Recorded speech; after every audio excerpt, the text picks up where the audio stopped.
Hey guys, happy Monday. It's Crystal with Zerati Steelworks.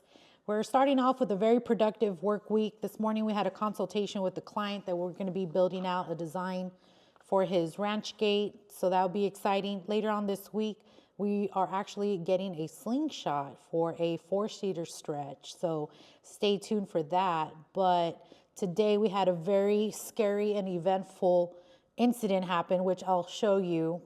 Check it out.